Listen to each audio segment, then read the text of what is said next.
Bonjour, je vais parler de l'épisode 3 de Titans.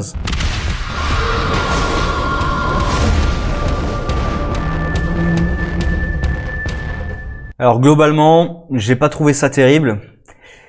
Alors déjà, je vais évacuer tout de suite la partie annexe, hein, c'est Cory, alors cette partie sert pas à grand chose, ça sert plutôt à créer le lien avec le garde du corps, là, qui est censé la ramener sur Tamaran.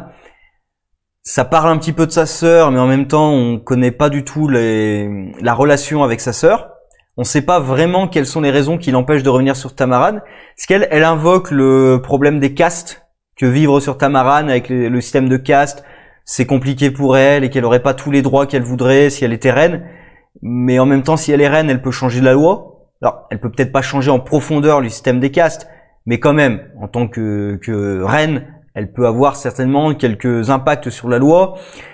Donc, est-ce que c'est vraiment que ça ou est-ce qu'il y a autre chose avec sa sœur? Parce que normalement, souvent avec Blackfire, justement la sœur de Starfire, il y a souvent des problèmes, justement. Donc, à voir comment ça se déroule, mais pour l'instant, en tout cas, ils n'ont pas vraiment présenté de conflit. Et en plus, si le but, c'est juste de la ramener sur Tamaran pour qu'elle soit reine, bah c'est un peu con de le faire par la force. Sauf si c'est pour l'avoir juste en dirigeant de fantoche, en fait. Fantoche, pour qu'il y ait quelqu'un qui dirige derrière, en fait. Si c'est juste une marionnette politique, ça a un sens de vouloir la forcer à revenir sur Tamaran. Sinon, c'est un peu compliqué de forcer un roi ou une reine par la force à prendre le pouvoir. Ça marche pas très bien. Donc, à voir. Mais bon, voilà, cette partie-là, c'était surtout pour créer un lien avec son garde du corps. On verra après comment ça se passe. Moi, je pensais qu'ils avaient peut-être réutilisé Rachel là-dedans, puisque Cory était venu sur Terre pour tuer Rachel et empêcher la venue de Trigon. Je pensais que peut-être justement les Tamaranéens voudraient continuer à tuer Rachel, parce qu'en plus elle est encore un petit peu maléfique. Donc peut-être que leur mission sera encore de la tuer et que Cory la défendrait, mais apparemment non, on a complètement zappé cette partie-là de l'arc des Tamaranéens. Donc on verra par la suite ce que donne la sœur de Starfire et est-ce qu'il y a vraiment un autre conflit derrière.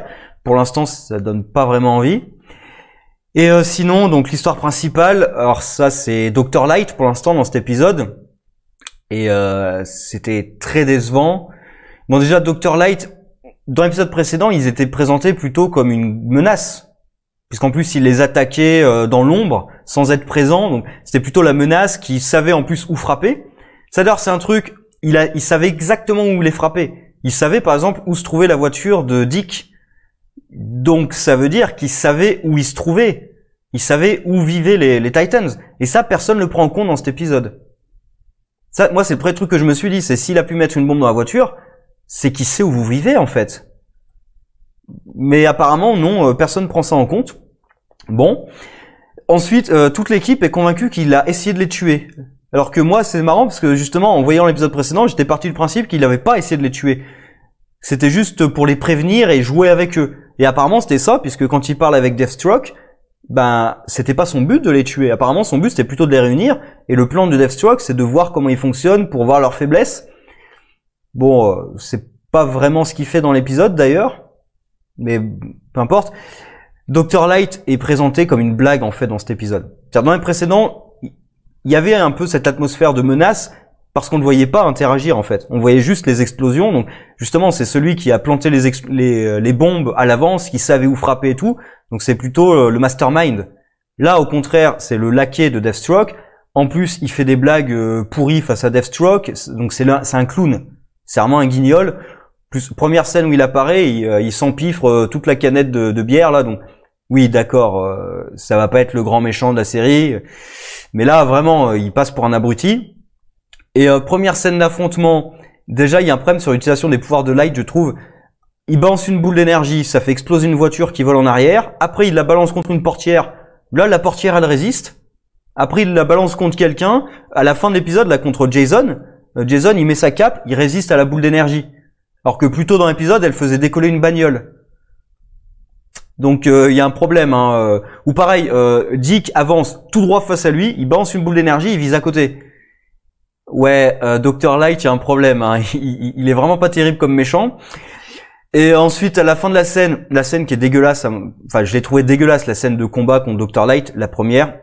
Enfin, la deuxième aussi, elle est pas géniale non plus, mais la première, j'ai vraiment trouvé dégueulasse. où il se prend une moto dans la gueule avec le lasso de Donna. Alors déjà, pourquoi Donna l'a pas attrapé lui?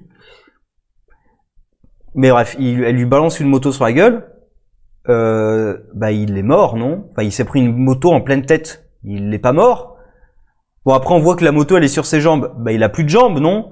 Parce qu'en plus, il a des super pouvoirs, mais il a pas de super force. Il a de super résistance, puisqu'on voit bien à la fin que Jason il le défonce à main nue. Donc il a pas une super résistance ou une super force. Ce qui fait que s'il se prend une moto dans la gueule, bah c'est comme si un être humain se prenait une moto dans la gueule. Il est mort ou à moitié mort. Ses jambes sous la moto, normalement il a plus de jambes, hein. Mais non, il réussit à s'enfuir, et surtout il y a cette histoire de bus, tel que c'est filmé, j'ai l'impression que j'ai pas vu la même scène que ce que nous racontent les personnages. Les personnages ont l'air de dire que Dick a sauvé le bus plutôt que de capturer Dr. Light. Sauf que quand je vois la scène, le bus à aucun moment il était en danger, et Dick à aucun moment il avait l'opportunité de capturer Light. Parce que Light il a balancé un fumigène de lumière, quoi, c'est technique ninja, il a disparu, de façon complètement incohérente d'ailleurs, hein, je sais pas par où il est passé, mais peu importe, hein, on va dire, c'est les pouvoirs mystiques, voilà, c'est ses pouvoirs magiques, bon ça passe. Enfin ça passe pas vraiment parce que normalement avec la moto il a plus de jambes, mais admettons que ça marche. À quel moment le bus a été menacé en fait? Parce que Dick juste se retourne pour voir le bus et ensuite il se retourne vers Light et Light disparaît.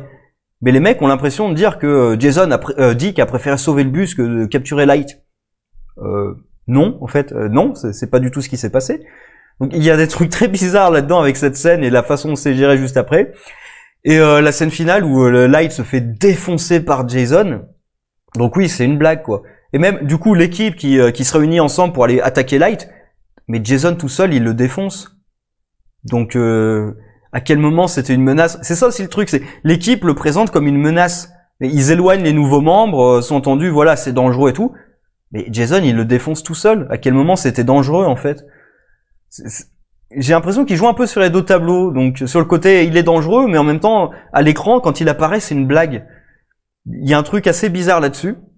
Bon, après oui voilà, c'est pas l'ennemi principal, heureusement, parce que là il a pas du tout la carrure pour être l'ennemi principal. Il aurait pu, hein, Dr. Light pourrait être l'ennemi principal d'une saison, mais là clairement c'est pas possible. L'ennemi principal ça va être Deathstroke. Et ça me conforte encore plus dans l'idée que Rose est peut-être un cheval de Troie dans l'équipe. Parce que comme Dr. Light a placé une bombe dans la voiture où il y avait Rose, il y a Rose dans la voiture, donc il savait où se trouvait Rose. Je me dis que voilà, Deathstroke a dû mettre Rose. En plus, pareil, il parle de Jericho, qui est donc je crois que c'est le deuxième fils de Slade. Parce que Slade, alors, si je me souviens bien, Slade avait eu un premier fils qui était Grant Wilson, le premier Ravager, qui a été engagé par Hive. D'ailleurs, ils en reparlent ici que Deathstroke est avec Hive, ou était un ancien de la Hive, pour attaquer les Titans. Il a échoué et il est mort. Du coup, Slade a repris le job pour s'en prendre aux Titans. Mais il y a un autre fils, Jericho, qui était muet à cause de son père d'ailleurs, parce qu'il avait été menacé par un type qui voulait s'en prendre à son père. Il a tué le type, mais en passage, il a tranché la gorge de Jericho, ce qui ne l'a pas tué, mais ce qui l'a rendu muet. Donc, bref, Jericho a rejoint les Titans. Il a combattu notamment son père. Là, apparemment, ils expliquent qu'il est mort. Alors, est-ce qu'il est mort à cause de Slade ou est-ce que l'équipe est responsable? S'il laisse un peu planer le doute avec Dick et même Donna et tout, voilà, ça laisse un peu planer le doute que peut-être l'équipe était responsable. Même Dick qui répond à Donna, tu veux me dire à quel point j'ai tout foiré? Donc, je pense que Dick est plus ou moins responsable. Pareil, quand il interagit avec Rose, Rose explique qu'elle a quitté son père parce qu'elle sait qu'il a tué son frère. Donc, je pense qu'elle parle de Jericho, pas de Grant. Donc, je pense que ça sera Jericho. Et Dick réagit un petit peu comme si, voilà, il était coupable. Donc je pense qu'il y aura peut-être un retournement et que Rose, justement, n'a pas appris que son père a tué Jericho, mais a appris que c'était les Titans qui étaient responsables de la mort de Jericho. Donc soit elle travaille pour Slade à ce moment-là, soit elle travaille pas pour Slade, mais Slade l'utilise pour être chez les Titans, et à un moment, elle va découvrir que Jericho est mort à cause de l'équipe, ou à l'inverse, peut-être qu'elle travaille pour Slade et qu'elle pense que c'est la faute de l'équipe que Jericho est mort, et quand elle apprendra la vérité, elle comprendra que c'est de la faute de son père. À voir comment ça va tourner, tout ça. Mais du coup, je reviens sur ce que j'avais dit dans l'épisode précédent. Comment est-ce que Dick a pas fait le rapprochement tout de suite avec Deathstroke? Parce que là, apparemment, ils l'ont connu après qu'il a obtenu ses pouvoirs. Donc il devait avoir les cheveux blancs, et il devait très certainement avoir un œil en moins. S'il y a eu toute l'histoire avec Jericho et compagnie, ils ont dû le connaître avec un œil en moins et les cheveux blancs. et tous ses pouvoirs. Comment il a pas fait le rapprochement tout de suite avec Rose? Ça, je comprends pas. Et sinon, un problème majeur que j'ai avec cette équipe, qui est le cliché que je ne supporte pas avec les équipes, c'est quand les personnages refusent de se parler les uns les autres. Quand ils refusent de transmettre des informations. Non seulement il y a Dick. Alors Dick, j'ai cru qu'il allait même retenir l'information de Rose, de Donna et Oki et Dove. J'ai vraiment cru qu'il allait pas leur dire. Heureusement, il leur a dit. En même temps, ils allaient vivre là, donc ils étaient obligés de tomber sur elle à un moment ou à un autre. Mais par exemple, il retient plein d'informations des nouveaux Titans, alors que ça pourrait leur être utile, des informations sur Dr. Light, sur Deathstroke et tout. Ça pourrait être très utile pour survivre. Non, il leur donne pas. Et il y a aussi Rachel qui retient des informations. Et là, pareil, il n'y a pas de sens à les retenir puisque elle pète les plombs en pleine séance d'entraînement. Alors déjà, c'est la première fois que ça lui arrive. C'est un peu bizarre que ce soit vraiment la première fois. C'est la première fois qu'il s'entraîne et qu'elle perd le contrôle sur 3 ou 4 mois là. Enfin bref, elle perd le contrôle. Tout le monde le voit qu'elle perd le contrôle et qu'elle est à 2 doigts d'embrocher Jason. Je veux dire, ça se voit.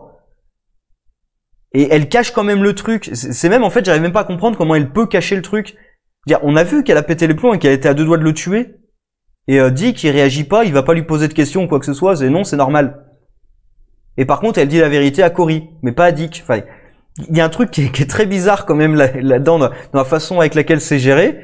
Et surtout, j'aime pas en fait tout simplement que l'équipe garde des informations aussi importantes. Qui garde à la limite des secrets personnels, intimes. C'est une chose. Souvent c'est pénible, mais c'est une chose et c'est compréhensible. Maintenant qu'ils gardent des informations aussi cruciales qui mettent en danger la vie de leurs coéquipiers en permanence, ça c'est insupportable. Et c'est ce qu'ils sont en train de faire. Donc voilà, enfin, on verra comment Deathstroke est géré. Lui, sinon au niveau du costume, alors certes ils ont mis du orange dans le costume, sauf que l'orange est quand même assez atténué, et quand on le voit avec peu de lumière comme ça, avec l'œil rouge comme brillant, on dirait vraiment Deadshot. Alors que Deathstroke, il est très reconnaissable justement par le masque qui a 2 couleurs, noir et orange. Et au contraire, Deadshot, il est très reconnaissable par l'œil rouge. Et là, ben, essayer de faire un mélange des deux, c'est bizarre parce que, honnêtement, on me dit pas que c'est Deathstroke. Je vois cette image. D'ailleurs, quand elle est parue dans les news et tout, première réaction, c'est « Ah, il y a Deadshot dans la série ?» Non, non, c'est bien Deathstroke. Là, pour moi, il y a un problème de design quand même. Ils auraient soit peut-être pu augmenter l'orange, soit tout bêtement, ne pas mettre un œil rouge. Parce que pour moi, ça fait vraiment trop penser à Deadshot. Après, on verra. Là, pour l'instant, on est que dans des environnements assez sombres. Là. Les combats qu'il y a contre Dr. Light. En même temps, comme il aspire la lumière, il y a aussi une logique à ce que ça soit sombre, forcément. Mais voilà, du coup, ça fait que les combats sont pas géniaux parce que, bah oui, il y a quasiment pas d'éclairage à cause de Dr. Light. C'est pas terrible. Bon, on verra par la suite.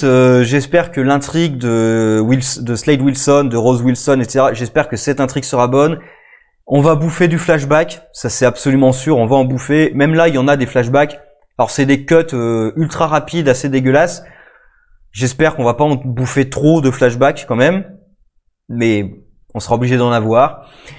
Peut-être que l'histoire de Deathstroke et de sa famille sera plus intéressante que ce qu'on voit là. Dr. Light là, et pour moi a perdu tout intérêt parce qu'en plus il vient d'être battu. Donc s'il a été battu par Jason tout seul, je vois pas l'intérêt en fait de continuer à le voir comme une menace. C'est une blague.